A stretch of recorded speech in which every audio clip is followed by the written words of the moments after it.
Oh, God, the internet's here. Oh, Jesus. I hope nobody heard that. Hey, everybody, it's Warhammer time. It's not listening to Hanson time. I got 2,400 points of vampire counts at Empire here for you.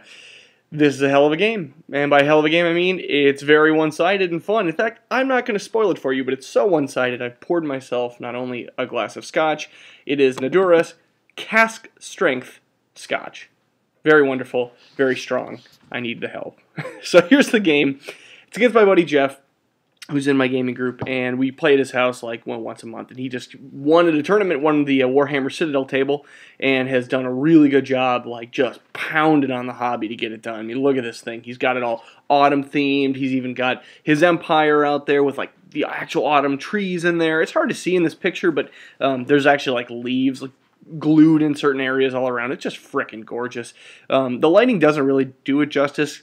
It's kind of a problem with this battle report of the pictures, just because, you know, it's basement lighting, and I guess this kind of the color palette here makes it so some of the pictures are blurry.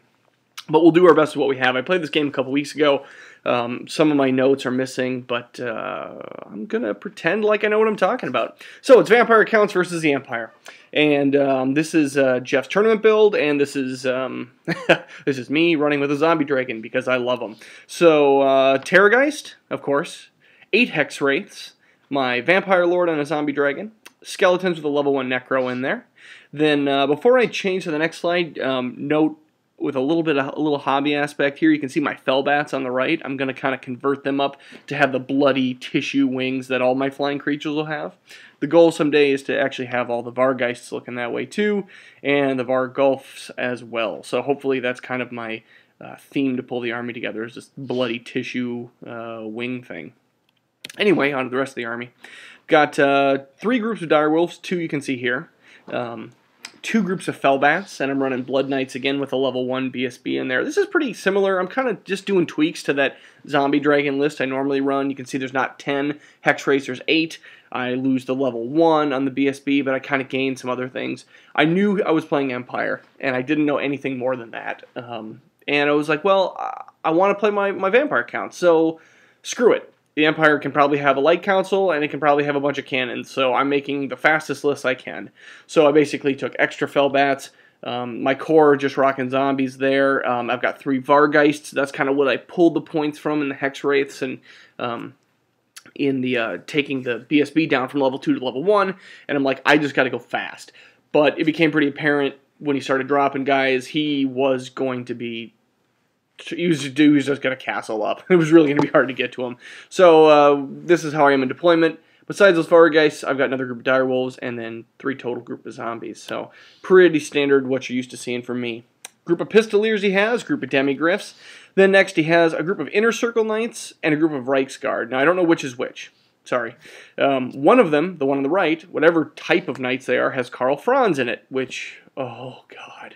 Karl Franz is so great. And he's great not only because he swings like a truck, but he has an 18-inch leadership bubble. That thing is so strong. I would pay for that all day long. In fact, I just long for that with the Orcs and Goblins, but you have to put your general on a Wyvern, and then he gets shot off. So that's awesome. That's a really cool build, and Karl's fantastic. Then he's got his BSB in with the Reiksguard. I think those are the Reiksguard. Then he has a Hurricanum. He has a long, like a horde of Halberdiers and his Warrior Priest. He has them turned sideways because, you know, they're now the long... Sorry, he just took the horde and turned it sideways and said they're facing forward. So that's just a long bus because, you know, he saw all the flying guys and just turtled up. Then his Steam Tank. He's got his bunker behind the Steam Tank, which contains... you know, that's wrong, I believe. He has 1 caster in with those archers, and he has another caster in with the halberdiers. My bad. Then finally, a second group of demigriffs on the left. So we go, and I'm like, geez, I mean, just looking at his deployment here, there's nowhere to land. Everything is up front. Thankfully, he only has one cannon, and it's on a steam tank, and that's not that reliable. Just because you got to generate the points, and you got to take care of that in movement. So I'm going to rush him. Rush him as hard and fast as I can. He also has his 2 casters, or 2 level 2s, but they are a little mini light council. And he gets Shems, I believe, and Banishment, and then he has Speed of Light, and I forget what the other one is. Anyway, we go to Vanguard. And I move my dogs up a little bit, as you can see here. And on this side, Hex Race go racing up because I want to get close to those Demigryphs. I want to go right through them, and I want to go into the steam tank. And I want to lock that steam tank up so A, it can't shoot, and B, it just gets chewed up by my Hex Race. We roll, and even though I had far more units than he did, I won to go first. So everyone moves up, as you can see. First off, I correct with the Hex Race. One of the reasons why I dropped him on the... I correct with the Vargeists. One of the reasons I put him on the far side early on in my deployments is because I knew I could just fly him wherever I needed to go. So my goal is to push on that left flank real hard. That's where the steam tank is. That's where I want to chaff up. That's where the demis are. And if I can fly or soul stride through there on the left, that's my plan. Everything else is going to chaff it up on the right. Kind of looking what the middle does. One of my Fellbats flies over the building. The other one's kind of just blocking the front of the Vargeists a little bit. Blood Knights move up around that big building. It was kind of a pain in the ass to have that building right in the middle, but yeah, we set it up before we deployed. Then my Terrorgeist flies over to the left here, just to kind of support behind the Hex Race. They'll buffer them. My dogs race up to chaff up the Demigryphs, so he'll have to go in and won't get a charge off on the Hex Wraiths. And hopefully, once he's doing all that, I can either charge into them or soul stride through them with a little bit of magic aid. All my casters are level 1s, even the Vampire BSB, but he does have the Book of Archon, so he can get Van Hells off. And that's what I'm going to hope for. Which with the rest of the movement, I think this is just showing where the bats... oh, sorry, I skipped right over the magic phase. So, this is the picture. After movement, we go to the magic phase. It's 7 dice to 4. I cast Van Hells from the book. Like I said, everyone else has Invocation. Heck, it goes off. He wasn't able to stop it, and I move the bat forward. When everyone has Invocation and I go first, there's nothing to cast it on. So I put the bats up, as you can see here, to try to chaff up the steam tank, just so it can't easily get around. It's a steam tank. It can pivot. It can really go where it wants, but at least I'm given a nice wide arc where it can't fly with a nice long charge or something. And that's basically it. This is a picture of the end of turn. You can see I'm moving up as fast as I can, but I'm also not going to crowd that line. I got a lot of heavy hitters coming in on that left flank, so hopefully I can make something work. We go to Empire turn 1. And the Demigryphs take a really long charge. Like, surprised me they could make that charge into the dogs and make it. They're into the flank, so if you can see that line there, they're going to get in the flank. And at this point, it's one of these situations where we're going to have to see. He angled such that he hopes he hits the Vargeists, but then when he declares a charge on him, they're going to shrink up, and he actually would hit the Fellbats first. But we said, screw it, just hit the Vargeists when you overrun. He moves his Pistoliers over here to shoot up my Wolves, which, that's fine. Karl, believe it or not, moves out and joins the Demigryphs. Now, he's not going to get any lookouts here, but that's kind of limited problem here because I'm Vampire counts. So he moves out here, and now that's one thing I didn't expect. You know, you get used to seeing units, and even though I do it all the time, I send my Vampire characters out. I normally send them out to charge something right in front of them, but, you know, if they were chaffed up. But over here, yeah, have Karl come flying out and join the Demigryphs. They weren't going to go anywhere anyway, so I think that's a brilliant move, and now I've got to deal with Karl in that kill zone. Oh, sorry, we go to the magic phase. It's 7 dice to 4. He throws 6 dice at banishment and gets it off. Irresistible Force, which kills his level 2. I believe his level 2 was in... You can see that hole just barely on the front left of those halberdiers is where the level 2 was. So there he is getting blown up, and he cast 6 dice banishment, and you can see there are no Hex Wraiths left, unfortunately. Welcome to being undead versus the lower light. So he nukes them all, and that's a trade he'd make all day. I was not happy about that one, unfortunately. We go to the shooting phase. The steam tank had generated some points and gets a cannon shot off into the Terrorgeist. I may fail my regen save, and thankfully he only does 4 wounds. It could have been an insta-kill, but 4 is way too many. So now I have to either heal him up as we go up on the fly, or pull him back a little bit and try to heal him up. You know, they've got freaking Karl over there buffing their leadership. Actually, it probably doesn't matter if Karl's over there. His leadership bubble was so big anyway. But, you know, you're going to roll up 2d6 plus 2. That's not going to do anything on average, and I don't want to lose that Terrorgeist if I don't have to. His archers put 3 wounds on those little Fellbats in front of the steam tank, and okay, that's fine. He's still around to chaff up a bit. Pistoliers kill 3 dogs. We go to close combat. He wipes out the dogs and overruns into the Vargeist, as you would expect. And like I said, it was... it doesn't look like it here. It's one of those things we looked at it, and when we shrunk up, because skirmishers go into the ranks, it looked like he would actually hit the Fellbats, but, you know, it was one of those kind of stupid rules you don't worry about. So he's in there now, and it's like, uh-oh, thankfully we're not fighting this on his turn, because you can see where those zombies are. Those zombies can see him, and I need that combat res. Hopefully I don't lose all my Vargeists. But that was, I mean, if you kind of look at it here, that was just a blunder on my part. That was a long charge I was not expecting out of Demigryphs. In fact, I believe those ones had the movement banner, which is one of the things that helped get them in. But yeah, I've just got to get better at seeing that stuff. Just an end of turn shot on the right flank and an end of turn shot on the left flank, about the same as you saw before. So we go to Vampire turn 2. On this flank, my wolves are just getting out of the way of the Pistoliers. I can't charge them, I'll die to a standing shoot, so I'm just going to try to keep their focus while the zombies get up. I do fail a charge of the zombies. They needed like an 11 to get in, but now we're in that standard zone where there's no general around to let them march, so just declare charges to try to get more movement every time. You know, they're only going to move 4 on their own. You might get lucky and have them move 6 if you fail. Otherwise, the zombies do get the flank charge into the demis. You know, we're at a different angle than you're used to seeing here, but you can see them where that arrow is.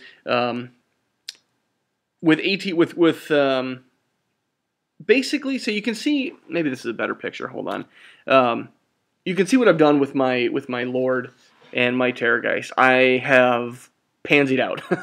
With Karl over there, I just don't have a good place to land. The Hex Wraiths are gone, and I was expecting to tie up the demis.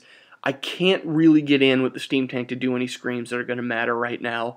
That means sending the Lord up on his own, and look at that, that's a long charge distance for either the BSB himself or the Blood Knights to get in on anyone. And it doesn't help me to get in the flank on the Halberdiers there. So I'm just going to hold back a little bit. I'm going to try to heal, and I know he's shooty, but he's not super shooty, so we'll see what happens. Hopefully this is tactical, and I still am in a position where the Lord on the Zombie Dragon can fly over that building and charge whoever he wants. So that's my plan going into it. I don't really know why that picture's there. Anyway, we got a magic. It's 5 dice to 3. I get Van Hells from the book, and I believe actually the first thing I did was heal from my Lord. And you can see I've got the die showing a couple extra skeletons there, and that heals the Terrorgeist, and the Lord puts another wound on him. So he's sitting on 2 wounds, so I'm kind of powering that scream back up again. Then I get Van Hells from the book off and a couple of dice, and the only one I can really use it on are the Knights. And I'm thinking, I'm going to move those Knights up. They're going to have rerolls for 2 turns. Yeah, he's going to charge me, but the demis are locked up. So that's what I'm thinking at the time. He can charge me with someone, and then the Terrorgeist can fly right back over and scream through them into combat. That's what I'm hoping for. And I kind of forget that Karl can fly out of those demis, but even that, that might work. Those Blood Knights might hold up for a while. And that's a very expensive piece of chaff, or very expensive unit I'm using as chaff, and I just do not feel comfortable with this. But we got to do what we got to do. And then after I get after I get Van Hells off from the book, I use a lore attribute to heal up the Fellbat and put another wound on his 2 wound base. I thought that was kind of fun. This shows that the Terrorgeist is healed up. And in close combat, I take 3 wounds from the Demigryphs only, which is fairly lucky. I thought they were going to do a lot more. He fails 2 armor saves back at him. I think one of them was even from the zombies. And with the zombies in his flank means I win by 1. And yes, Karl's far away. I don't know if he was actually inspiring him at that distance. I don't think he was, but he was definitely out of the reroll from the BSB, and he breaks, and I run him down. I wanted to make sure. I mean, look at this. Look where my Vargeist ended up. You're thinking, Luke, why did you do that? Why did you pursue with them? Because, you know, he's obviously going to get charged by those Halberdiers. The reason I did is because those Demigryphs were just going right back towards Karl and the BSB. And on leader 9 or 10, whatever Karl is, I don't know if he had the discipline banner anywhere, but whatever that leadership was with the rerolls, those Demigryphs are going to turn around. And I don't really have a lot of tools to get through that high armor again. I don't want him charging me. And I just figured now is the time to kill them, and I can use those Hex Wraiths, I'm sorry, I keep calling them that, use those Vargeists. If they get charged, I can support with the zombies, and you know what, they're really not integral to my plan right now. I'd like to keep them, but that's the best we can do. I've got to deal with them. So that's it for the end for vampires. We're going to go to Empire turn 2. So this is what I didn't really realize at the time, like I said, and it kind of occurred to me halfway through my turn. Yeah, Karl could charge out. And yeah, I still think that's okay, because Karl, his sword can auto-wound, and you don't get armor saves. He'll kill some Blood Knights, but I won't move my BSB over, and he didn't charge in contact with my BSB, so hopefully the Terrorgeists can come support them, and I can heal up some guys. I think this is okay. We'll see. He charges his Halberdiers into the Vargeists and charges his Knights into the Zombies. Then, in a brilliant move, he charges his Hurricanum into the Fellbats, and he only did that because he wants to get closer to Karl to give him +1 to hit, which I thought was pretty smart. The Demigryphs charge into the Direwolves, and we know how that fight's going to go. And then the Pistoliers move a little bit and shoot one of the last 2 dogs, but one still remains. The Steam Tank had misfired on his turn, but can still fire. It was one of those things where it misfired, took like 10 hits, but didn't lose enough steam points. He just got lucky with that. Didn't take any wounds from it, so he fires his cannon. Wouldn't you know? I couldn't get the Terrorgeist behind the building. You know, it's just not big enough with the zombie dragon back there. He was able to see him, and he lands exactly 4 wounds on him. So, zombie dragon's dead. That sucks. And we actually played this out. Well, here, I'll tell you that in a minute. But yeah, so cannon goes off, kills him. The Hurricanum kills the Fellbats very easily. I think even just with combat res. In close combat over here, I take 2 wounds, do a ton of them to him. I don't lose Frenzy, believe it or not. And he's steadfast and sticks just fine. I lose a whole bunch of zombies as well. I don't even have the numbers. So this is where I make a horrible, horrible mistake. So Karl decides to challenge. And I'm thinking, okay, I'm in an interesting spot. I don't have to accept with my BSB because he's not in combat. And Blood Knights have a rule, kind of like Grail Knights, that any one of them can issue and accept a challenge. It's totally cool. And you guys are probably already knowing what I did here, and you're thinking, Luke, don't do it, you stupid idiot. But so here's why I did this. I accepted the challenge with my Blood Knight because I thought, oh, hey, yes, his weapon multiplies, but you can't multiply on a single wound creature. It just doesn't work. So it'll only be 1. He'll get 2 overkill in him. I'll still be around, and it'll be fine. I'll just get him next time with the Terrorgeist. Terrorgeist is already dead. I'll get him next time. With like the zombie dragon flying over. And unfortunately, no, that's not the rule. I accepted, got creamed. He goes, well, you know, I won by the standard 5 extra combat res to crumble all the knights. And I said, no, you don't. And he's like, yeah, I do. And so we looked it up. That's where we found out, yes, it actually does multiply to those wounds. It only ever matters in a challenge, though. See, I thought the rule was, no, if you're a single wound creature, then it never can multiply. You're capped at your wounds. And normally that's the case when you count wounds done by a multi. But I actually thought if you get hit by a 6-wounder cannonball on a 3-wound guy, its max was capped at 3. Well, effectively it is, but in a challenge or something like that, you actually count them all. So yeah, all the Blood Knights went poof. The BSB's standing there on his own, and that's not good at all. So this is the end of his turn. We actually played it out because we agreed that was just a big blunder on my part. We wanted to see what that Terrorgeist would have done. That was some luck on his part getting that shot off even after the misfire. So we had the Terrorgeist fly over and scream at Karl just to see what happened. And of course, I liquefied him. Karl missed absolutely everything. Just obliterated him, and then there was some panic. But that's not the way it went. It was just kind of fun to pretend. We go to Vampire turn 3. So now I'm very afraid of Karl over on this side. I fly my zombie dragon over here, and I'm thinking, all right, let's make him turn around again. I don't know which target I want to go at right now. We went over this forever, and I still think, it was a friendly game, but it was one of those where it really mattered. So I tried to charge the zombie dragon over into Karl on the flank. I'm like, oh, I'm already losing. Let's try to take him out. And with the funky terrain, you can see the tower facing us, how it has all those weird steps. There was just no way to be in Karl's flank. Actually, I think I was in his front. I think that was the problem. I was like half an inch, no matter which way I placed him, I couldn't land on Karl because of that stupid tower. It was one of those things where it wasn't even the tower itself. It was just a little staircase that jetted out. But that's impassable. So we just couldn't do it.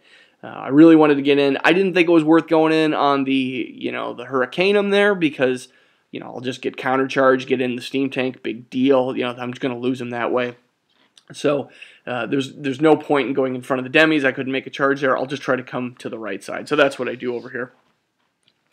During Magic, I really can't get anything of note off, and this is just showing this flank. In close combat, I'm still here, but barely. That's obviously going to die, and the zombies are shrinking very fast. In fact, I didn't expect them to go all at once because they weren't on the charge, but he had some supremely good rolling and crumbled them all to a man, which I did not expect. But when I landed him over here, I kind of thought about that, and I was like, that's fine. I am -1 to hit. I've got super armor save. I don't have the one build I changed. You guys have probably, if you've seen me run the Zombie Dragon, you've seen the Night Shroud on him. I didn't take that this time. I wanted to go for the Charm Shield and that type of don't shoot me with cannon stuff. So he's still survivable, but he's not as survivable. So, yeah, unfortunately, I'm about to get a flank charge here, and that's not what I expected, but I still feel pretty decent about it. It's really hard to kill him. Karl kills a BSB and reforms, as you would expect. On Empire turn 3, he gets the charge off into my flank, and this is where I'm like, I cannot wait until I get my Dark Elf army built, because having a reaction to be able to flee would be pretty fun. Well, actually, I might not have fled there because he was so close, but at least I might have the option. Karl, in a brilliant move, charges and gets a, he's on a horse, he's got a lot of movement, gets a long bomb charge off into the Fellbats, and now he's back over halfway to this flank. I mean, it's just like this guy's all over the place, and if I just had any shooting, I could capitalize on this, but sadly no. Demigriffs go in to start mopping up my level 1 with the skeletons, and that'll just be a long fight. Pistoliers kill the final dog. During Magic, he gets Speed of Light off on the Demigriffs and kills a whole bunch, and that's just fine. That's about all he can really do. Over here, I finally die. I don't know if he really reformed much. He pretty much was just done with that unit. And look at where Karl is. Now, this is from his side, my opponent's side. Karl killed the bats and overran over here now. I'm locked up, and he's banking that I'm either going to break and not. He's banking that I think we did this combat first. I can't remember the order. Yeah, I was going to say he's banking that I wouldn't break the knights, and I can't remember which one we did first. But when it was all said and done, this is a picture at the end of his turn, at the beginning of mine. Karl has overrun way over here. Now he's a threat on my Zombie Lord again. I killed like 4 knights, but they held, unfortunately. And so, yeah, there were no challenges or anything like that. I didn't take any wounds. We go to my turn. I get the zombies in the rear, which is going to be really good, and I'm going to swing a whole bunch too. But now I'm in the spot where I can't charge Karl, and he's going to get to charge me, probably. That's no good. The demis are still chewing up the skeletons. There's really nothing about magic to speak of. We're really getting near the end of the game here. Kill 3 of the knights, break him, and neither of my guys can run him down. The zombies go like 2 inches, and I end up an inch behind them, and that sucks because here comes Karl. And if you happen to be seeing more than I did when this happened, there's some knights over there as well. They both make the charge in. I was thinking, with Karl alone, I might be able to take him. I'm faster than he is, and we'll see what happens. So anyway, we go to combat. I don't think I have a better picture of it. This is basically the last picture of the game. We go to combat. I get a bunch of. I'd already used my breath weapon in the knights in the previous fight from the zombie dragon, but I landed 2 of the 3 or 1 of the 2. I'm pretty sure Karl has 3. I landed 2 of the 3 wounds. Didn't kill Karl. Karl swang at the vampire count, killed him, and everyone else just started crumbling. You can see that his halberdiers have gotten the zombies, and now everyone's crumbling, and I got no more units left. So this was a supreme tabling by a very good opponent. Just fantastic. Really good at the game. Unfortunately, this wasn't really one of the fun games. I didn't really enjoy it, and it wasn't because I was getting beat. It just, when he looks at my army, and I look at his, and he sees how fast it is. I mean, obviously, he's got to take that into account, but just turtling up like that, just is not fun. You can't really get into it. And then I didn't really think he needed to really turtle because he had a mini light council and at least 1 cannon. But then again, I'm saying that with the Terrorgeist Hex Wraiths, which you can only really deal with one way, and a Zombie Dragon. So it just wasn't that fun because I kept really getting screwed up by terrain or a couple lucky shots. But Jeff's a great guy. We had a good time playing. I would like to try this one again, but at the same time, yeah, I might rather bring my Orcs and Goblins against the Empire. It's just, I don't know. I guess that's playing a Zombie Dragon fast list like that. You're like, it's just so difficult if you don't get lucky. So, but a really pretty game. And to make it just a little bit sweeter, my buddy Patrick gave me Skarsnik. He had him the model sitting in his car, and he brought it in. He goes, I think you could probably use it more than I can. And so I'm going to be kind of repainting a little bit of the squig just to make it look like the little more orange style of my squigs. And I thought that was a really nice thing. Unfortunately, this was about 2 weeks ago. Last night someone broke into his car and stole his Orcs and Goblins army. And I think I've actually played him before. I think there's a couple battle reports about it. I'm going to try to find some pictures.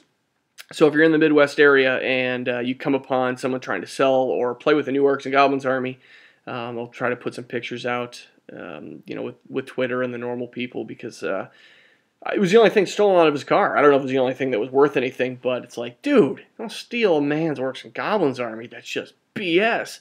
So whoever it is, I hope they, get violated by a pack of dogs or something. But in the meantime, we'll figure out a way to make it better, and we'll do what we can to help them out, keep them in the hobby again.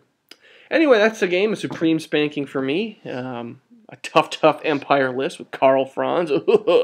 But it's always good to get the games in, and always good to see a better player use it. I've actually already have been thinking about how it will, hey, when you've got a character like that, you can really run in between the units. You can do this, you can do that. It's helping me think outside kind of those normal ruts you get in, That's the game. Thanks for watching, people. Back to Hanson.